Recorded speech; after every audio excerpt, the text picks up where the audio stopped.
Hi friends, welcome to my channel. ഇന്ന് നമ്മൾ നോക്കാൻ പോകുന്നത് ഇൻട്രൊഡക്ഷൻ ടു ബിസിനസ് സെക്കൻഡ് പാർട്ടാണ്. നമ്മൾ കഴിഞ്ഞ ക്ലാസ്സിൽ ഇതിൻ്റെ ഫസ്റ്റ് പാർട്ട് പറഞ്ഞിട്ടുണ്ടായിരുന്നു. അത് കാണാത്തവർക്കായിട്ട് താഴെ ഡിസ്ക്രിപ്ഷനിൽ ലിങ്ക് കൊടുത്തിട്ടുണ്ട്, കാണുക. ഓക്കെ, അപ്പോൾ നമ്മൾ കഴിഞ്ഞ ക്ലാസ്സിൽ പറഞ്ഞതെന്ന് വെച്ചാൽ ഹ്യൂമൻ ആക്ടിവിറ്റീസിനെ രണ്ട് ടൈപ്പായിട്ട് ക്ലാസിഫൈ ചെയ്യാം. Economic activities and non economic activities and അതിൻ്റെ ഫീച്ചേഴ്സൊക്കെ പറഞ്ഞു, എക്സാമ്പിൾസ് പറഞ്ഞു. ഇനി നമ്മൾ നോക്കാൻ പോകുന്നത് എക്കണോമിക് ആക്ടിവിറ്റീസും അതിൻ്റെ ടൈപ്സുമാണ്. അപ്പോൾ നമ്മൾ എക്കണോമിക് ആക്ടിവിറ്റീസിനെ മൂന്ന് ടൈപ്പ് എക്കണോമിക് ആക്ടിവിറ്റീസ് ഉണ്ട്. അതിൽ first one business, profession and employment. ഇനി നമ്മൾ ഈ മൂന്നെണ്ണം ഡീറ്റെയിൽഡ് ആയിട്ട് ഈ ക്ലാസ്സിൽ നോക്കുന്നതായിരിക്കും. അപ്പം ബിസിനസ് എന്താണെന്ന് നമുക്ക് നോക്കാം. Business refers to those economic activities which are connected with the production or purchase and sale of goods and services with the main objective of earning profit. Business എന്ന് വെച്ചാൽ എന്താണ്? ബിസിനസ് ഒരു എക്കണോമിക് ആക്ടിവിറ്റി ആണെന്ന് നമ്മൾ പറഞ്ഞു. അതേപോലെ business എന്ന് വെച്ചാൽ ഒരു പ്രൊഡക്ഷൻ അല്ലെങ്കിൽ പർച്ചേസോ ഗുഡ്സ് ആൻഡ് സർവീസസുമായിട്ട് റിലേറ്റഡ് ചെയ്ത ആക്ടിവിറ്റീസാണ് ബിസിനസ് എന്ന് പറയുന്നത്. പ്രൊഡക്ഷൻ എന്ന് പറയുമ്പോൾ ഒരു ഗുഡ്സ് അല്ലെങ്കിൽ സർവീസ് പ്രൊഡ്യൂസ് ചെയ്യുക, ഓക്കെ, ഉണ്ടാക്കുകയാണ് ചെയ്യുന്നത്. അല്ലെങ്കിൽ നമുക്ക് ബിസിനസ് എന്ന് പറഞ്ഞാൽ എന്തുവാണെന്ന് പറയാം, purchase and sale of goods and services. ഇപ്പോൾ ഒരു ട്രേഡറിനെ സംബന്ധിച്ചിടത്തോളം ബിസിനസ് എന്ന് പറയുന്നത് എന്താണ്? ഒരാളുടെ കയ്യിൽ നിന്ന് ഗുഡ്സ് വാങ്ങി അത് മറ്റൊരാൾക്ക് അല്ലെങ്കിൽ കസ്റ്റമേഴ്സിന് സെയിൽ ചെയ്യുന്നതും ബിസിനസ് ആക്ടിവിറ്റിയാണ്. അപ്പം ബിസിനസ് എന്ന് പറയുന്നത് ഒരു എക്കണോമിക് ആക്ടിവിറ്റിയാണ്. അതെന്തൊക്കെ ചേർന്നതാണ്? Activities connected with production or purchase and sale of goods and services ആണ് ബിസിനസ് എന്ന് പറയുന്നത്. ഇനി നമുക്കതിൻ്റെ എക്സാമ്പിൾസ് നോക്കാം. എക്സാമ്പിൾ എന്ന് പറയുന്നത് running a stationary stop, fisherman selling fish, banking business. ഇപ്പോൾ ഒരു സ്റ്റേഷനറി സ്റ്റോപ്പ് അല്ലാതെ ഇപ്പോൾ വേറൊരു ബേക്കറിയോ ഒരു ടെക്സ്റ്റൈൽസോ ഒക്കെ നടത്തുന്ന, അല്ലെങ്കിൽ ഒരു പ്രോഡക്റ്റ് മാനുഫാക്ചർ ചെയ്യുന്നത്, അല്ലെങ്കിൽ അതിൻ്റെ ഡിസ്ട്രിബ്യൂഷൻ, ഹോൾസെയിലേഴ്സ് ആൻഡ് റീറ്റെയിലേഴ്സ്, ഇതെല്ലാം ഈ ബിസിനസ്സിൻ്റെ പാർട്ടാണ്. ഓക്കെ, ഇനി നമ്മൾ നോക്കാൻ പോകുന്നത് പ്രൊഫഷൻ എന്താണെന്നാണ്. Profession is an occupation which involves the rendering of personal services of expert nature based on professional knowledge and training. They receive fee from their clients for service rendered to them. അപ്പോൾ profession എന്ന് പറയുന്നത് ഒരു ഒക്കുപ്പേഷനാണ്. അതിനകത്ത് എന്തൊക്കെയാണ് വരുന്നത്? Rendering of personalised service. അപ്പം personal സർവീസാണ് നമ്മൾ പ്രൊഫഷനിൽ പ്രൊവൈഡ് ചെയ്യുന്നത്. അതും എക്സ്പേർട്ട് നേച്ചറിലുള്ളതാണ്. എക്സ്പേർട്ട് എന്ന് വെച്ചാൽ ഒരുപാട് നോളജ് അല്ലെങ്കിൽ ട്രെയിനിങ് ആവശ്യമുള്ള ഒരു ഒക്കുപ്പേഷനാണ് എന്തോന്ന് പറയുന്നത്? പ്രൊഫഷൻ എന്ന് പറയുന്നത്. അപ്പം പ്രൊഫഷണൽ നോളജ് ട്രെയിനിങ്ങിൻ്റെ ബേസിൽ നമ്മൾ പബ്ലിക്കിന് അല്ലെങ്കിൽ കസ്റ്റമേഴ്സിന് എക്സ്പെർട്ടൈസ്ഡ് പേഴ്സണൽ സർവീസസ് പ്രൊവൈഡ് ചെയ്യുന്നതാണ് പ്രൊഫഷൻ എന്ന് പറയുന്നത്. ഇതിനായിട്ട് അവർക്ക് കിട്ടുന്ന ആ റിവാർഡ് അല്ലെങ്കിൽ റിട്ടേൺ എന്ന് പറയുന്നത് എന്തായിരിക്കും? ഫീ ആയിരിക്കും. അവരുടെ ക്ലയൻസിൻ്റെ കയ്യിൽ നിന്ന് കിട്ടുന്ന ഫീ ആണ് ഇതിൽ പ്രൊഫഷൻ്റെ റെമ്യൂണറേഷൻ എന്ന് പറയുന്നത്. ഇനി അതിൻ്റെ എക്സാമ്പിൾസ് എന്തൊക്കെയാണെന്ന് നോക്കാം. Medical profession of doctors, legal profession of lawyers, auditing profession of accountants, ഇനി വേണമെങ്കിൽ നമുക്ക് ടീച്ചിങ് പ്രൊഫഷൻ ഓഫ് ടീച്ചേഴ്സ്, അങ്ങനെ ഒരുപാട് പ്രൊഫഷൻസും ഉണ്ട്. അപ്പം ഇതിൽ പ്രൊഫഷനെ സംബന്ധിച്ചിടത്തോളം ഒരു ഡോക്ടറിനെ സംബന്ധിച്ചിടത്തോളം ഒരു ഡോക്ടർ എന്ന് പറയുന്നത് ഒരു പ്രൊഫഷണൽ നോളജുള്ള വ്യക്തിയാണ്. അതേപോലെ അയാൾക്ക് ട്രെയിനിങ് വേണം. അതേപോലെ ഈ പ്രൊഫഷണൽ നോളജിൻ്റെയും ട്രെയിനിങ്ങിൻ്റെയും ബേസിലാണ് അയാൾ മറ്റുള്ളവരെ കൺസൾട്ട് ചെയ്യുന്നത്. ഓക്കെ, അപ്പോൾ അതിന് അയാൾക്ക് കിട്ടുന്ന ആ ഒരു റിവാർഡ് അല്ലെങ്കിൽ റിട്ടേൺ എന്ന് പറയുന്നത് എന്തായിരിക്കും? അവരുടെ ക്ലയൻറ്റിൻ്റെ നിന്ന് കിട്ടുന്ന ആ ഒരു ഫീ ആയിരിക്കും.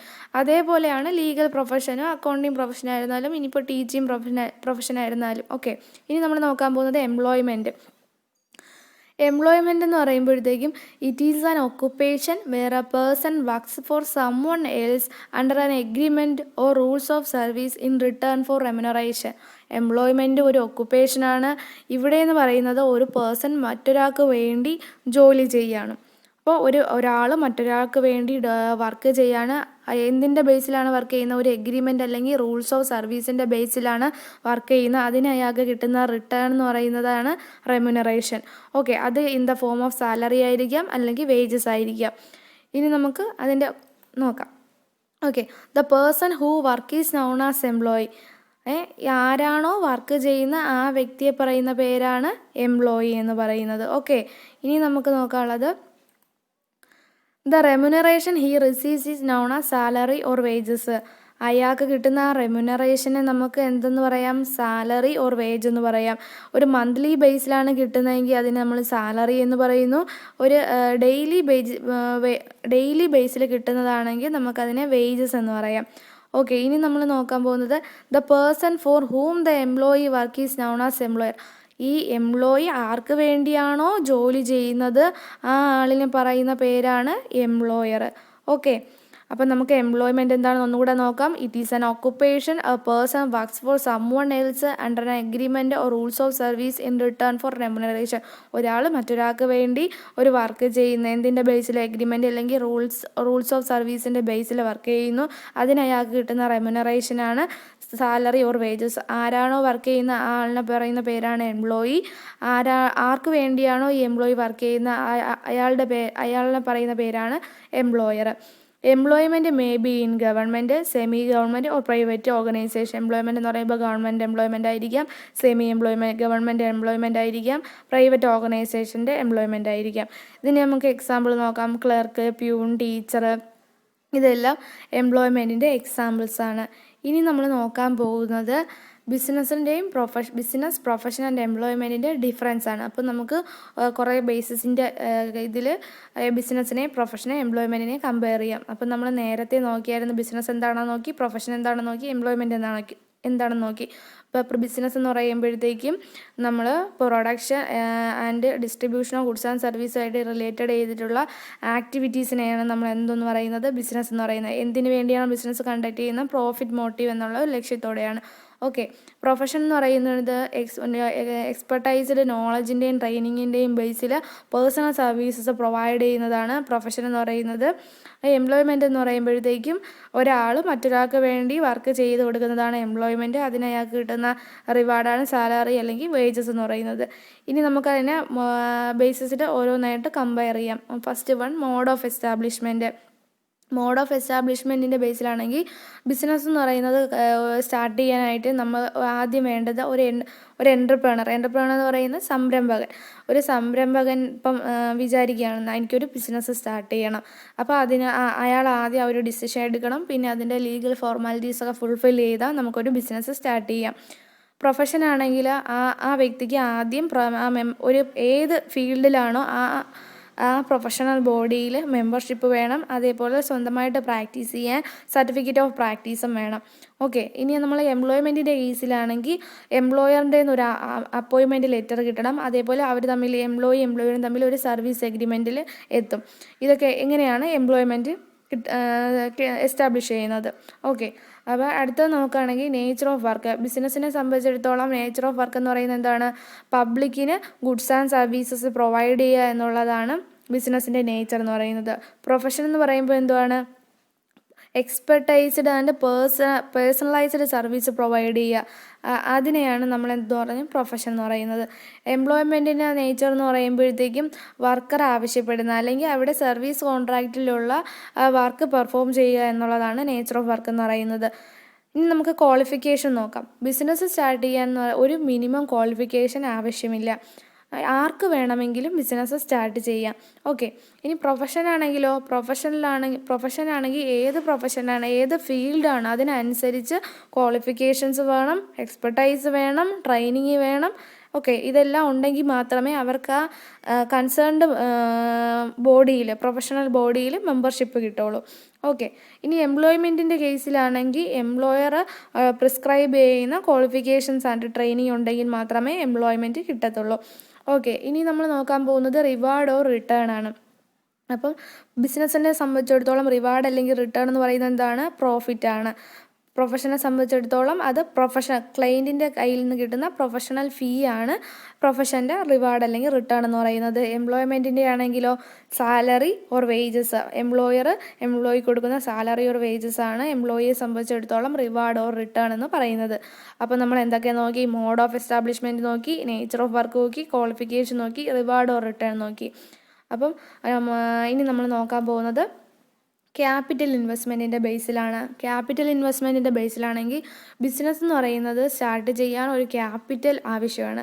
ക്യാപിറ്റൽ എന്ന് പറയുമ്പോൾ മുതൽ മുടക്ക്. അപ്പം ക്യാപിറ്റൽ ഇൻവെസ്റ്റ്മെൻറ്റ് എന്ന് പറയുന്നത് ആ ഒരു ബിസിനസ്സിൻ്റെ നേച്ചർ അല്ലെങ്കിൽ സൈസിനനുസരിച്ച് കൂടിയും കുറഞ്ഞും ഇരിക്കും. ഓക്കെ, അപ്പം ഇപ്പോൾ ഒരു ചെറിയ ബിസിനസ് ആണെങ്കിൽ കുറച്ച് ക്യാപിറ്റൽ ഇൻവെസ്റ്റ്മെൻറ്റ് മതി. അതേപോലെ ഒരു വലിയ ബിസിനസ് ആണെങ്കിൽ അതിനനുസരിച്ച് ആ സൈസിനനുസരിച്ച് ക്യാപിറ്റൽ ഇൻവെസ്റ്റ്മെൻറ്റിൻ്റെ അളവും കൂടും. പക്ഷേ in the case of profession ആണെങ്കിൽ ഒരു ലിമിറ്റഡ് ക്യാപിറ്റൽ എന്ന് പറയുന്നതാണ് ആവശ്യമുള്ളത്. കാരണം ഒരാൾക്ക് ഒരു പ്രൊഫഷൻ ഒരു അഡ്വക്കേറ്റിന് അല്ലെങ്കിൽ ഒരു ഡോക്ടറിന് പ്രാക്ടീസ് ചെയ്യണമെങ്കിൽ ആദ്യം കുറച്ച് റിക്വയർമെൻറ്റ്സ് ആ ഫെസിലിറ്റീസൊക്കെ ഒന്ന് അറേഞ്ച് ചെയ്യാനായിട്ട് കുറച്ച് ക്യാപിറ്റൽ ഇൻവെസ്റ്റ്മെൻറ്റ് ആവശ്യമായിട്ട് വരുമായിരിക്കും. അതുകൊണ്ട് ആ ഒരു ലിമിറ്റഡ് ക്യാപിറ്റൽ മാത്രമേ ആവശ്യമുള്ളൂ. പിന്നെ അങ്ങോട്ട് ക്യാപിറ്റൽ ഇൻവെസ്റ്റ്മെൻറ്റ് എന്ന് പറയുന്നത് വേണ്ട. അതുകൊണ്ടാണ് നമ്മൾ പ്രൊഫഷൻ എന്തുവാണ് ലിമിറ്റഡ് ക്യാപിറ്റൽ റിക്വയർഡ് എന്ന് പറയുന്നത്. എംപ്ലോയ്മെൻറ്റിൻ്റെ കേസിലാണെങ്കിൽ ഒരു മുതൽ മുടക്കം ആവശ്യമില്ല. ഓക്കെ, ഇനി നമ്മൾ നോക്കുന്നത് റിസ്ക് ആണ്. ബിസിനസ് എന്ന് പറയുന്നത് ഹെവി റിസ്ക് ഉള്ള ഒരു ആക്ടിവിറ്റിയാണ്. കാരണം ബിസിനസ്സിൻ്റെ ആ റിവാർഡ് അല്ലെങ്കിൽ റിട്ടേൺ എന്ന് പറയുന്നത് എന്താണ്? പ്രോഫിറ്റാണ്. പ്രോഫിറ്റ് ഇപ്പോൾ ഇന്ന് ഒരു പ്രോഫിറ്റ് ഉണ്ടായി എന്ന് കരുതി നാളെ പ്രോഫിറ്റ് ആകണമെന്ന് ഇല്ല. അപ്പം പ്രോഫിറ്റ് എന്ന് പറയുന്നത് അൺസർട്ടൈൻ ആയിട്ടുള്ള ഒന്നാണ്. അതുകൊണ്ട് അതും ഇറഗുലറുമാണ്. തുടർച്ചയായിട്ട് നമുക്ക് പ്രോഫിറ്റ് കിട്ടുമെന്ന് പ്രതീക്ഷിക്കാൻ പറ്റത്തില്ല. അപ്പോൾ അതുകൊണ്ട് തന്നെ ഈ ബിസിനസ്സിൻ്റെ റിസ്ക് എന്ന് പറയുന്നത് ഹെവി റിസ്ക് ആണ്. ഓക്കെ, പ്രൊഫഷനെ സംബന്ധിച്ചിടത്തോളം റിസ്ക് ഓഫ് ലോസ് എന്ന് പറയുന്നത് കുറവായിരിക്കും. എംപ്ലോയ്മെൻറ്റിനെ സംബന്ധിച്ചിടത്തോളം റിസ്ക് എന്ന് പറയുന്ന സംഭവമേ ഇല്ല. ഓക്കെ, ഇനി നമ്മൾ നോക്കാൻ പോകുന്നത് ട്രാൻസ്ഫർ ഓഫ് ഇൻട്രസ്റ്റ് ആണ്.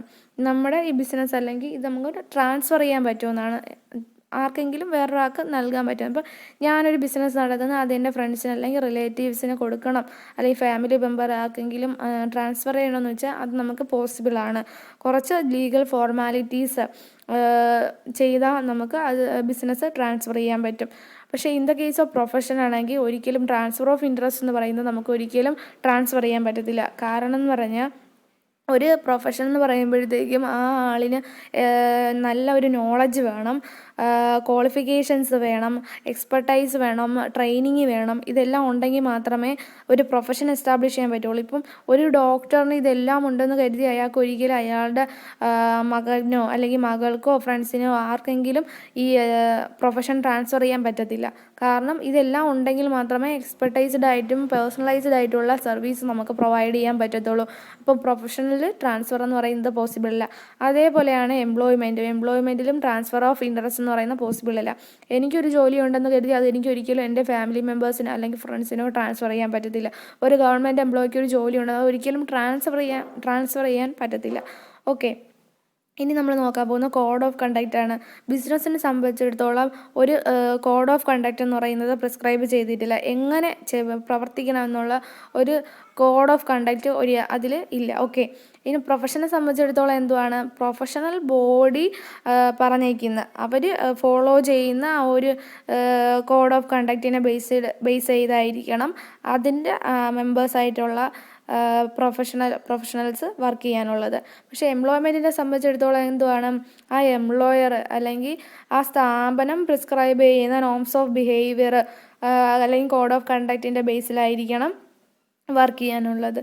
ഇനി നമ്മൾ നോക്കാൻ പോകുന്നത് ബിസിനസ്സിൻ്റെ എക്സാമ്പിൾസാണ്. ബിസിനസ്സിന് നമ്മൾ നേരത്തെയും എക്സാമ്പിൾസ് പറഞ്ഞു. ഷോപ്പ്, ഫാക്ടറി, അങ്ങനെ ഡിസ്ട്രിബ്യൂഷൻസ് അതെല്ലാം നമുക്ക് ഇതിൽ പറയാം. ബിസിനസ്സിൻ്റെ എക്സാമ്പിൾസായിട്ട് പറയാം. പ്രൊഫഷൻ്റെ എക്സാമ്പിൾസായിട്ട് നമുക്ക് പറയാൻ പറ്റുന്നത് ലീഗൽ പ്രൊഫഷനുണ്ട്, മെഡിക്കൽ പ്രൊഫഷനുണ്ട്, ചാർട്ടേഡ് അക്കൗണ്ടൻസി ഉണ്ട്, പിന്നെ നമുക്ക് പറയാം ടീച്ചിങ് പ്രൊഫഷൻ പറയാം. പിന്നെ എംപ്ലോയ്മെൻറ്റിൻ്റെ ആകുമ്പം jobs in bank, insurance companies, government departments, ഇതെല്ലാം എംപ്ലോയ്മെൻറ്റിൻ്റെയും എക്സാമ്പിൾസാണ്. ഓക്കെ, അപ്പം നമ്മൾ ഇന്ന് എന്തൊക്കെയാണ് നോക്കി? നമ്മൾ ഇന്ന് എക്കണോമിക് ആക്ടിവിറ്റീസ് 3 ടൈപ്സ് ഉണ്ടെന്ന് പറഞ്ഞു. Business, profession and employment. Business എന്താണെന്ന് പറഞ്ഞു. ബിസിനസ് എന്ന് പറയുന്നത് എന്താണ്? ഒരു പ്രൊഡക്ഷൻ അല്ലെങ്കിൽ purchase of goods and services എന്തിനു വേണ്ടിയാണ്? ഒരു പ്രോഫിറ്റ് ഗെയിൻ ചെയ്യാനുള്ള മോട്ടീവോടെ ചെയ്യുന്ന ആക്ടിവിറ്റീസിനെയാണ്. അപ്പം activities related to production, purchase and sale of goods and സർവീസസിനെയാണ് നമ്മൾ ബിസിനസ് എന്ന് പറയുന്നത്. ബിസിനസ്സിൻ്റെ എക്സാമ്പിൾസ് നോക്കി. പിന്നെ നമ്മൾ പറഞ്ഞത് പ്രൊഫഷൻ എന്താണെന്ന് നോക്കി. പ്രൊഫഷൻ എന്ന് പറഞ്ഞാൽ എക്സ്പെർട്ടൈസ്ഡ് ആൻഡ് പേഴ്സണൽ സർവീസ് ആണ് based on knowledge and qualifications, training അതിൻ്റെയൊക്കെ ബേസിൽ നമ്മൾ പ്രൊവൈഡ് ചെയ്യുന്നതാണ്. അവർക്ക് കിട്ടുന്ന റിവാർഡ് അല്ലെങ്കിൽ റിട്ടേൺ എന്ന് പറയുന്നത് ക്ലയൻറ്റിൻ്റെ കയ്യിൽ നിന്ന് കിട്ടുന്ന ഫീ ആണെന്ന് പറഞ്ഞു. പിന്നെ നമ്മൾ നോക്കിയത് എംപ്ലോയ്മെൻ്റ് ആണ്. എംപ്ലോയ്മെൻ്റ് എന്ന് പറയുമ്പോൾ ഒരു പേഴ്സൺ മറ്റൊരാൾക്ക് വേണ്ടി വർക്ക് ചെയ്യുന്നത്, അതിന് ആ വർക്ക് ചെയ്യുന്ന പേഴ്സൺ നമ്മൾ പറയുന്ന പേര് എംപ്ലോയി ആണെന്ന് പറഞ്ഞു. ആർക്ക് വേണ്ടിയാണോ വർക്ക് ചെയ്യുന്ന ആളിനെ നമ്മൾ എംപ്ലോയർ എന്ന് പറഞ്ഞു. ആ റിവാർഡ് അല്ലെങ്കിൽ റിട്ടേൺ നമുക്ക് സാലറി അല്ലെങ്കിൽ വേജസ് എന്ന് പറയാം. സാലറി എന്ന് പറയുമ്പോൾ മന്ത്ലി കിട്ടുന്നതാണ് സാലറി. വേജസ് എന്ന് പറയുമ്പോഴത്തേക്ക് എന്തുവാണ്, ഡെയിലി കിട്ടുന്ന റെമ്യൂണറേഷനെയാണ് വേജസ് എന്ന് പറയുന്നത്. അപ്പം പിന്നെ നമ്മൾ നോക്കിയത് ഇതിൻ്റെ ഡിഫറൻസ് ആണ്. On the basis of mode of എസ്റ്റാബ്ലിഷ്മെൻറ്റിൽ പറഞ്ഞു.